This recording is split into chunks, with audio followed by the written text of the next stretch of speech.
Hello students, आज जो है आपका 10th क्लास में सेकंड चैप्टर है। ठीक है, तो सेकंड चैप्टर में जैसा कि आप देख पा रहे हैं, चैप्टर का नाम है अम्ल, क्षार तथा लवण। चैप्टर नेम है अम्ल, क्षार तथा लवण। अब हम अम्ल क्षार की परिभाषा के विषय में बच्चों थोड़ी सी बात करेंगे कि अम्ल क्या होता है, क्षार क्या होता है, लवण क्या होता है। तो इसके विषय में अच्छे से समझते हैं बच्चों। देखते हैं अम्ल क्या होता है। बेटा अम्ल जो होते हैं, अम्ल वे पदार्थ होते हैं जो स्वाद में खट्टे होते हैं। क्या होते हैं बच्चों? अम्ल स्वाद में खट्टे होते हैं। अम्ल वे पदार्थ होते हैं जो स्वाद में खट्टे होते हैं, जो जलीय विलयन में H+ आयन देते हैं। जो जलीय विलयन में H+ आयन देते, हाइड्रोजन आयन देते हैं, वो अम्ल कहलाते हैं। अम्ल स्वाद में खट्टे होते हैं, जो जलीय विलयन में H+ आयन देते हैं, वो अम्ल कहलाते हैं बच्चों। इतनी तो आपको बात मालूम ही होगी। फिर ये नीले लिटमस पेपर को लाल कर देते हैं बच्चों। ये नीले को क्या कर देते हैं? लाल कर देते हैं। नीले लिटमस पेपर को बच्चों ये क्या कर देते हैं? लाल कर देते हैं। ठीक है, और इनका जो pH मान होता है वो 7 से कम होता है। इनका pH मान 7 से कम होता है। नींबू, संतरा, सिट्रस फल, ये सब में, खट्टे फलों में अम्ल पाया जाता है। ठीक है, तो अम्ल की परिभाषा हो गई। ये प्रोटॉन जो है देते हैं, और यहाँ पर देखना, यहाँ पे प्रोटॉन देना नहीं है, यहाँ पर बहुत सारी परिभाषाएं हैं। जैसे आर्नियस ने बताया कि आर्नियस की, अगर हम आर्नियस की बात करें तो H+ आयन वाले अम्ल होते हैं। और इनमें ब्रॉन्स्टेड-लॉरी ने अपनी एक अलग अवधारणा बताई।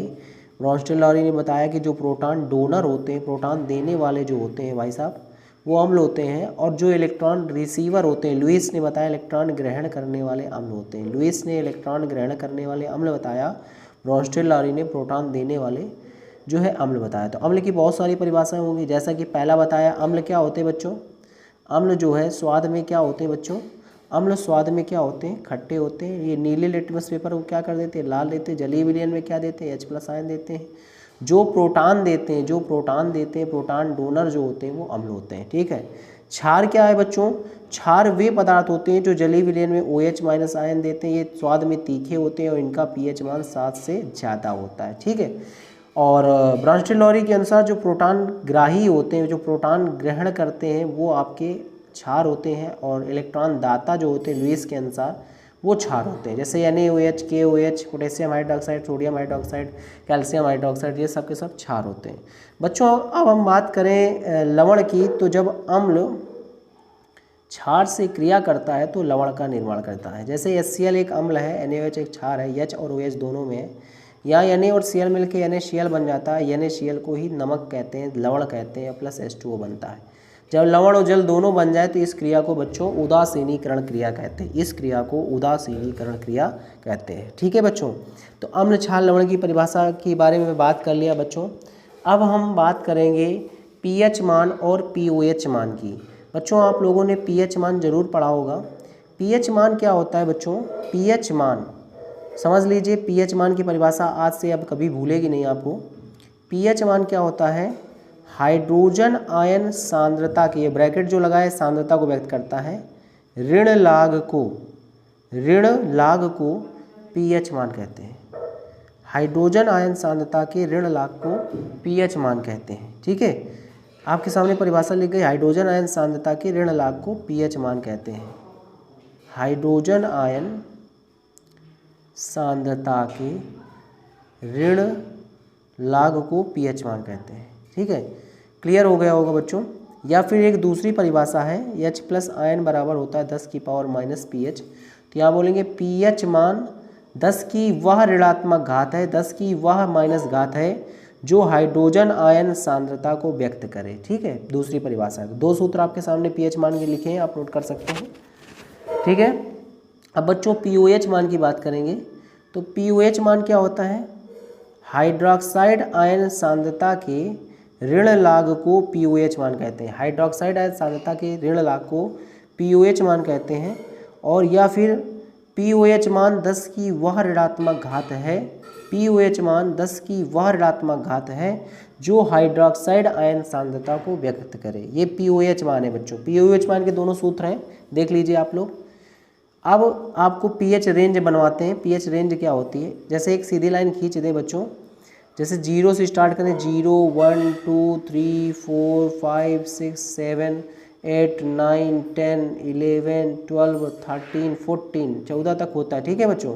तो जो 7 के पहले वाले होते हैं बच्चों वो एसिड होते हैं, 7 के पहले वाले अम्ल होते हैं, 7 के बाद वाले बच्चों बेस होते हैं, क्या होते हैं, क्षार होते हैं। और एग्जैक्ट जो 7 वाला होता है वो उदासीन होता है, क्या होता है बच्चों, उदासीन होता है, न्यूट्रल होता है, ना अम्ल ना क्षार। जल का पीएच मान बच्चों कितना होता है, जल का पीएच मान बच्चों 7 होता है, अर्थात जल ना तो अम्ल होता है ना ही क्षार होता है। बच्चों पीएच मान उम्मीद है समझ में आया होगा। और पीएच मान को किसने सबसे पहले बताया था, तो वैज्ञानिक सारेंसन ने बताया था, वैज्ञानिक सारेंसन ने बताया था। किसको बच्चों, पीएच मान को वैज्ञानिक किसने बताया था, कौन से वैज्ञानिक थे, सारेंसन ने बताया था।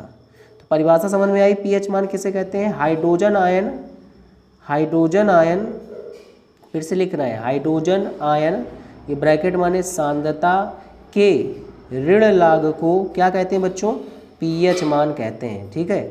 हाइड्रोजन आयन सांद्रता के ब्रैकेट माने ऋण सांद्रता के ऋण लाग को पीएच मान कहते हैं।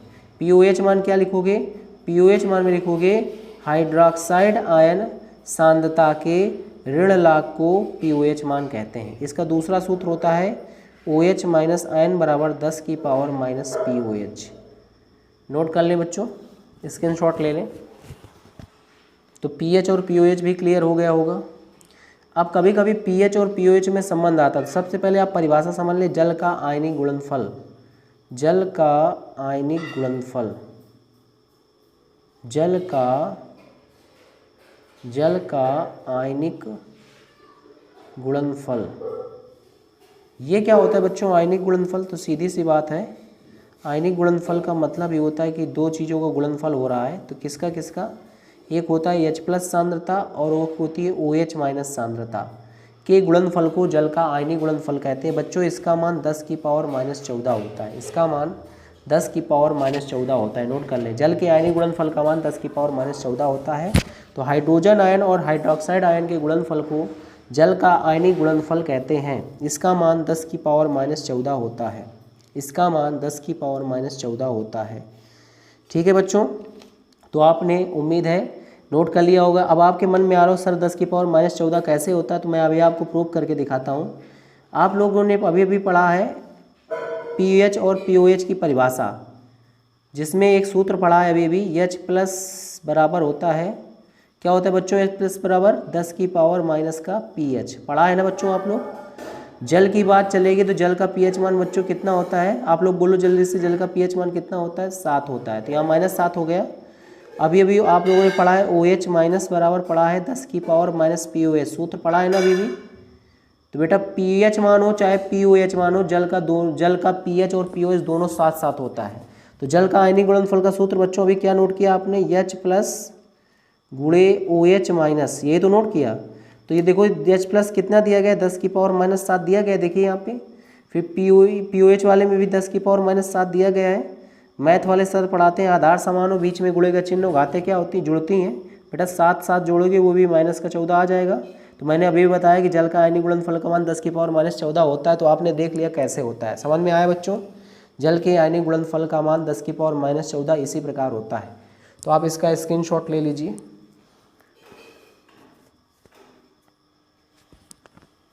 उम्मीद है आपने ले लिया होगा स्क्रीनशॉट। चलते हैं, मैं इसको आगे बढ़ते हैं बच्चों। अब आपको पीएच और पीओएच में संबंध बता रहे हैं बच्चों। सभी लोग हेडिंग डालें, पीएच और पीओएच में संबंध। क्या संबंध होता है, पीएच प्लस POH बराबर 14। बच्चों ये आता है पेपर में, प्रूव करने के लिए कभी आ जाता है, तो इसको हम प्रूव करके बताते हैं कैसे आता है। एक अभी अभी सूत्र पढ़ा है, H+ ion into OH minus ion बराबर 10 की पावर माइनस 14, पढ़ा है ना बच्चों। इसका अच्छा बताओ सूत्र, यहाँ H+ आयन की जगह हम लोग 10 की पावर माइनस PH सूत्र से लिख सकते हैं ना। इसी तरह की OH माइनस की 10 की पावर माइनस POH लिख सकते हैं ना। बराबर में क्या नोट है बच्चों, 10 की पावर माइनस 14 नोट है। अभी बताया आधार समान हो, घातें क्या होती हैं, जुड़ जाती हैं। तो माइनस PH माइनस POH हो जाएगा यहाँ पे, बराबर 10 की पावर क्या हो जाएगा 14। बेटा जब किसी समीकरण में आधार समान हो तो घातें स्वतः बराबर हो जाती है, तो क्या बन जाएगा minus P H minus P O H बराबर -14 बन जाएगा। अब माइनस से अगर दोनों पक्षों में गुणा कर दिया जाए बेटा, तो ये जो माइनस वाला है इस समीकरण की बात कर रहा हूँ जिसमें निशान लगाया, अगर माइनस से गुणा कर दें तो तीनों प्लस में हो जाएंगे, अर्थात minus minus plus minus minus plus minus minus plus. तो देखो ये वाला प्रूफ हो गया, क्या हो गया, P H plus P O H बराबर 14 प्रूफ हो गया कि नहीं प्रूफ हो गया।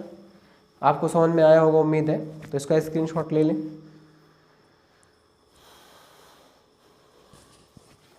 जल का पीएच मान 7 होता है बच्चों, ध्यान रखिएगा। चलिए आगे चलते हैं बच्चों। इसके बाद में हमने बता ही दिया कि अम्ल का जो पीएच मान होता है 7 से कम, क्षार का 7 से ज़्यादा और उदासीन का 7 होता है। ठीक है, अब हम लवण के प्रकार के बारे में बात करेंगे बच्चों। लवण के प्रकार, टाइप्स ऑफ साल्ट्स, सभी लोग हेडिंग डालें, लवण के प्रकार। लवण के प्रकार बेटा, लवण के प्रकार बहुत सारे होते हैं, जैसा कि एक लवण आपका होता है सामान्य लवण। सामान्य लवण जैसे आपका NaCl सामान्य लवण है, KCl सामान्य लवण है। तो ये बताना है जिसमें H प्लस और OH माइनस नहीं होते, जिसमें H और OH नहीं होते वो सामान्य लवण होते। देखिए इसमें H और OH कहीं है, नहीं है ना, तो ये बेटा सामान्य लवण है। एक होता है बच्चों, ये तो सामान्य लवण हो गया, कौन सा लवण हो गया, सामान्य लवण। सभी लोग इसको लिख लीजिए, सामान्य लवण। सामान्य लवण किसे कहते हैं, जिसमें H प्लस OH माइनस नहीं होते हैं, H प्लस OH माइनस नहीं होते हैं, सामान्य लवण कहलाते हैं। दूसरा होता है बच्चों अम्लीय लवण, हेडिंग डालें अम्लीय लवण। तो अम्लीय लवण का एग्जाम्पल एक देते हैं जिसमें H प्लस होता है, जिसमें H प्लस होता है वो अम्लीय होता है। जैसे सोडियम बाइकार्बोनेट, ये लवण है, कैसा, अम्लीय, क्योंकि इसमें H है, तो ये आपका सोडियम बाइकार्बोनेट क्या है, अम्लीय लवण। इसी तरह की NaHSO3, ये भी आपका अम्लीय लवण क्योंकि इसमें H है, जिसमें H होता है वो अम्लीय लवण होता है। ठीक है बच्चों, ले लीजिए स्क्रीनशॉट। अब हम आपको बताएंगे क्षारीय लवण के बारे में, तो हेडिंग डालें क्षारीय लवण। क्षारीय लवण क्या होता है बच्चों, क्षारीय लवण जो होता है जिसमें OH माइनस होता है, जिसमें OH माइनस होता है वो क्षारीय लवण होते हैं। जैसे कौन कौन से, जैसे MgOHCl, देखिए OH है इसमें, या फिर CaOHCl, OH है ना इसमें, तो क्षारीय लवण हो गया। ठीक है, समझ में आया होगा। अब अगला है द्विक लवण बच्चों, कौन सा लवण है, द्विक लवण, द्विक लवण डबल साट। तो द्विक लवण के बारे में बच्चों पढ़ेंगे, जो दो सामान्य लवण से मिलकर बनता है, जैसे K2SO4 डॉट Al2SO4 का होल थ्राइच डॉट 24H2O। फिटकरी का सूत्र होता है ना बच्चों 24H2O। देखिए इसमें दो सामान्य लवण, एक ये एक ये, इन दो सामान्य लवण से जो बनता है उसको द्विक लवण कहते हैं। ठीक है, अब आया संकर लवण। संकर लवण क्या होता है बच्चों, उसको समझ लीजिए। संकर लवण, हेडिंग डालें संकर लवण। संकर लवण कॉम्प्लेक्स साल्ट, संकर लवण। संकर लवण क्या होता है उसको समझ लेते हैं। इसका निर्माण दो सामान्य लवण और द्विक लवण के संयोग से होता है, जैसे K4FeCN6। इसका निर्माण दो सामान्य लवण और द्विक लवण के संयोग से होता है, संकर लवण कहलाता है, K4FeCN6, K4FeCN6। ठीक है बच्चों, K4FeCN6 दो सामान्य लवण द्विक लवण के संयोग से होता है। अब लास्ट है बच्चों मिश्रित लवण। मिश्रित लवण स्पीड में नोट करें आप सभी लोग। मिश्रित लवण, मिश्रित लवण का मतलब होता है जिसमें कई लवण मिक्स होते हैं, जैसे बच्चों NaKSO4, यहाँ पर NaSO4 भी है, KSO4 भी है। ठीक है, तो ये आपका मिश्रित लवण में आ गया, जिसमें कई लवण मिक्स होते हैं उसे मिश्रित लवण कहते हैं। तो लवण के आपके 6 प्रकार हो गए बच्चों, समझ में आया होगा 6 प्रकार। ठीक है बच्चों, अब हम आगे चलते हैं, सूचक की बात करेंगे बच्चों। सूचक, सूचक सुना होगा, अम्ल क्षार सूचक। इंडिकेटर होते हैं, जैसे गाड़ी में इंडिकेटर है, लेफ्ट मोड़ो तो लेफ्ट का इंडिकेटर ऑन कर लेते हैं, राइट मोड़ो तो राइट का इंडिकेटर ऑन कर लेते हैं, तो वही सूचक है। सूचक किसे कहते हैं, सूचक वे पदार्थ होते हैं जो किसी अभिक्रिया के पूर्ण होने अर्थात अनुमापन के अंत बिंदु की जानकारी, अनुमापन के अंत बिंदु की जानकारी अपने रंग परिवर्तन द्वारा देते हैं। किसके द्वारा देते हैं बच्चों, रंग परिवर्तन द्वारा देते हैं, उसे सूचक कहते हैं। सूचक वे पदार्थ होते हैं जो किसी अभिक्रिया के पूर्ण होने अर्थात अनुमापन के अंत बिंदु की जानकारी अपने रंग परिवर्तन द्वारा देते हैं, सूचक कहलाते हैं। ठीक है, तो सूचक समझ में आया होगा। अनुमापन कुछ लोगों मन में सर अनुमापन क्या होता है, तो अनुमापन समझ लो बच्चों। जैसे एक बर्तन ये रखा हुआ है और एक बर्तन ये रखा हुआ है, एक बर्तन में मालूम है क्या भरा है, एक बर्तन में नहीं मालूम क्या भरा है, ठीक है। तो इसके नीचे लिखेंगे ज्ञात सांद्रता वाला विलयन। कैसा विलयन बेटा? ज्ञात सांद्रता वाला विलयन, ठीक है। तो ज्ञात सांद्रता वाला विलयन बच्चों इस तरफ उल्टा लिख लो, इस तरफ लिख लो अज्ञात सांद्रता वाला विलयन। तो क्या होता है इसका मतलब? ज्ञात सांद्रता वाले विलयन की सहायता से, देखो एरो बनाया मैंने, ज्ञात सांद्रता वाले विलयन की सहायता से अज्ञात सांद्रता वाले विलयन की क्या ज्ञात करना? सांद्रता ज्ञात करना अनुमापन कहलाता है। ज्ञात सांद्रता वाले विलयन की सहायता से अज्ञात सांद्रता वाले विलयन की सांद्रता ज्ञात करने की विधि को अनुमापन कहते हैं, ठीक है बच्चों। अनुमापन समझ में आया होगा। अब हम आगे चलते हैं। साधारण नमक के बारे में भी बताया था, बता दिया NaCl होता है। अब आगे चर्चा करेंगे। आपके कोर्स में विरंजक चूर्ण दिया गया है, ब्लीचिंग पाउडर, विरंजक चूर्ण, ब्लीचिंग पाउडर। बच्चों ब्लीचिंग पाउडर का सूत्र आपने बहुत बार पढ़ा होगा। ये क्या होता है? ये होता है आपका CaOCl2, कैल्शियम ऑक्सीक्लोराइड। तो इसको बनाते कैसे हैं? हम लोग बुझा चूना लेते हैं CaOH का होल ट्वाइस और उसकी क्रिया क्लोरीन गैस से करवाते हैं। जैसे ही क्लोरीन गैस से बच्चों कराते हैं तो गौर करिएगा इतना पार्ट बाहर हो जाता है जिसमें एरो रूट बनाया, गोला बनाया, H2O निकल गया। तो गौर करें क्या बचा? CaOCl2। इसी को कहते हैं ब्लीचिंग पाउडर, इसी को कहते हैं ब्लीचिंग पाउडर। इसका उपयोग कहाँ करते हैं? विरंजक के रूप में करते हैं, जीवाणुनाशक के रूप में करते हैं, पेयजल के शोधन में करते हैं। इतना ही आपके कोर्स में पूछा जाएगा, ठीक है बच्चों। अब हम खाने के सोडा की बात करेंगे। पहले धावन सोडा की बात करेंगे, वॉशिंग सोडा की बात करेंगे बच्चों। वॉशिंग सोडा, वॉशिंग सोडा का सूत्र जो होता है वो होता है बच्चों Na2CO3.10H2O, Na2CO3.10H2O। रासायनिक नाम होता है sodium carbonate, sodium carbonate, sodium carbonate. बेटा 10 को बोलते हैं डेका, H2O को hydrate, Deka hydrate, sodium carbonate Deka hydrate, ठीक है। अब इसकी बनाने की विधि बच्चों सीख ले, कैसे वॉशिंग सोडा बनाते हैं। तो हम लोग क्या करते हैं? वॉशिंग सोडा बनाने के लिए सोडियम कार्बोनेट लेते हैं और उसमें डाल देते हैं 10 जल के अणु। जैसे 10 जल के अणु डालते हैं तो ये कन्वर्ट हो जाता है सोडियम कार्बोनेट डेकाहाइड्रेट में, Na2CO3.10H2। अब कुछ के अनुसार ये सोडियम कार्बोनेट कैसे बनाएंगे? तो बेटा NaOH ले लीजिए और इसमें CO2 गैस प्रवाहित कर दीजिए। वो भी कितने NaOH लेना है? 2 NaOH, तो बन जाएगा Na2CO3 + H2O, ठीक है। तो क्लियर होगा। इसका उपयोग बच्चों कपड़ों को धोने में, जल की कठोरता दूर करने में आदि के निर्माण में, या फिर कास्टिक सोडा के निर्माण में भी इसका प्रयोग करते हैं। तो अगली हेडिंग डाल लें, कास्टिक सोडा, हाँ डाल लीजिए। खाने का सोडा बच्चों, बेकिंग सोडा जिसको बोलते हो आप लोग, खाने का सोडा, खाने का सोडा या क्या कहते हैं उसको? बेकिंग सोडा कहते हैं। बेटा इसका सूत्र क्या होता है? बेकिंग सोडा का होता है NaHCO3, इसको बोलते हैं sodium by carbonate, sodium by carbonate, ठीक है। कैसे बनाते हैं इसको सोडियम बाई कार्बोनेट को बच्चों? तो आप लोगों को Na2CO3 लेना है, इसमें H2O डालना है और इसमें CO2 डालना है। 3 चीज़ें आपको डालनी है और आपका क्या बन जाएगा? 2 part of NaHCO3, 2 part of NaHCO3, इसी को बोलते हैं बेकिंग सोडा, ठीक है। इसका उपयोग जो है हम कहाँ कहाँ करते हैं? झागदार पेय पदार्थों के बनाने में, है ना, और कच्चे दूध को फटने से बचाने में, आग बुझाने वाले यंत्रों में आदि में करते हैं। अब हम बात करेंगे, लास्ट है plaster of Paris. Plaster of Paris क्या होता है बच्चों? इसको हम POP कहते हैं।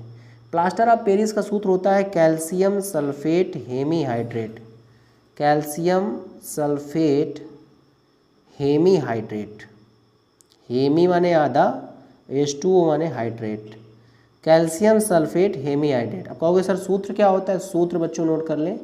इसका सूत्र होता है CaSO4 डॉट आधा H2O। बनता कैसे है? जिप्सम को गर्म करके। जिप्सम क्या होता है बच्चों? CaSO4.2H2O होता है। इसको 373 केल्विन पर गर्म कर देते हैं। जैसे 373 केल्विन पर गर्म करते हैं इससे 1.5 H2O निकल जाता है। CaSO4 आधा H2O बचता है। कितने H2O? आधा H2O प्लस 1.5 H2O बच्चों निकल जाता है, ठीक है। 1.5:2 निकल जाता है। ये इसकी प्रयोगशाला विधि है। इसका उपयोग टूटी हड्डियों को जोड़ने के लिए, प्लास्टर चढ़ाने में किया जाता है, मूर्तियाँ खिलौनों के निर्माण में करते हैं, ठीक है, आदि चीज़ों में करते हैं। ये आपके हो गए, सारी चीज़ें हो गई बच्चों चैप्टर के बारे में। अब जो है आगे हम चर्चा करेंगे और भी चीज़ों के बारे में, जैसा कि अब आपके हम PDF को सामने लेके आते हैं, क्या क्या दिया गया आपके PDF में। एक मिनट देख लीजिए बच्चों, ये PDF है आपकी, देख सकते हैं आप लोग। चाहे तो आप जो है इसका जो है स्क्रीनशॉट ले लें।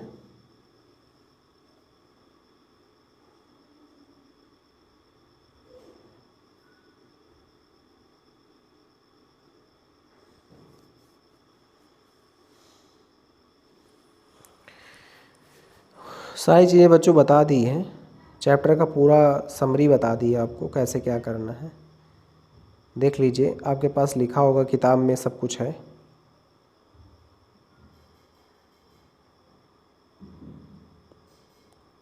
ये सब बता दिया हमने, सब कुछ बता दिया।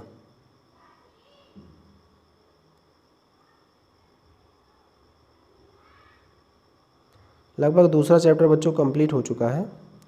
मैं आपके अभी वाटरपेन सूचक वगैरह सब पढ़ा चुका हूँ, तो मैं आपको अभी वाटरपेन कन्वर्जन वाला खोल के दे रहा हूँ, उसका स्क्रीनशॉट ले लें, और कोई प्रॉब्लम हो तो आप कमेंट में बताएं।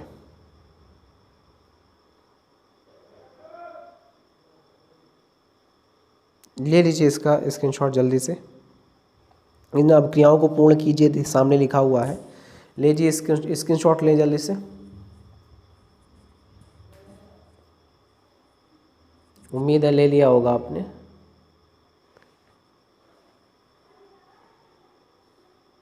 ले लिया बच्चों, ठीक है। नीचे प्रश्न दिए गए हैं, इन्हीं का सॉल्यूशन नीचे दिया गया था, इसका भी स्क्रीनशॉट ले लें।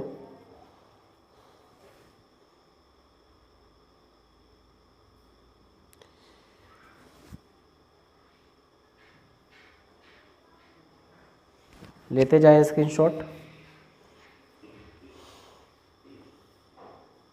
कैसे प्राप्त करेंगे, क्या होता है जब, है ना, सारी रिएक्शन देखो कैसे प्राप्त करेंगे दी गई है। ये नीचे जो है आपके क्वेश्चन क्या होता है जबकि, देखो स्क्रीनशॉट ले लें जल्दी से, ये पूरे स्क्रीनशॉट ले लें जल्दी से, ले लें जल्दी से स्क्रीनशॉट। ले लिया होगा, और इसी तरीके आप आगे बढ़ेंगे। तो अब क्रिया पूर्ण कीजिए, हो गया आपका। कैसे प्राप्त करेंगे, हो गया आपका। अब ये सवाल है, सवालों का स्क्रीनशॉट ले लें जल्दी से। हालांकि सवाल मैं आपको बताऊंगा, ठीक है। इसके बाद में आगे चलते हैं। सवाल हो गया, और ये अब क्रियाओं का स्क्रीनशॉट ले ही लिया होगा आपने। और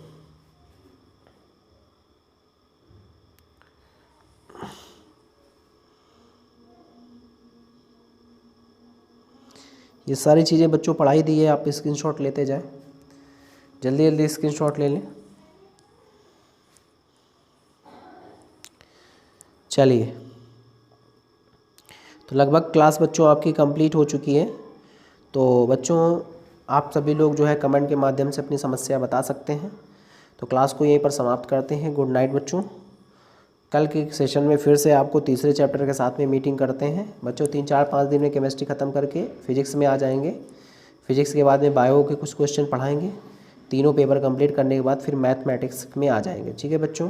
तो अभी के लिए सभी बच्चों को गुड नाइट, शुभ रात्रि, शुभ रात्रि, शुभ रात्रि।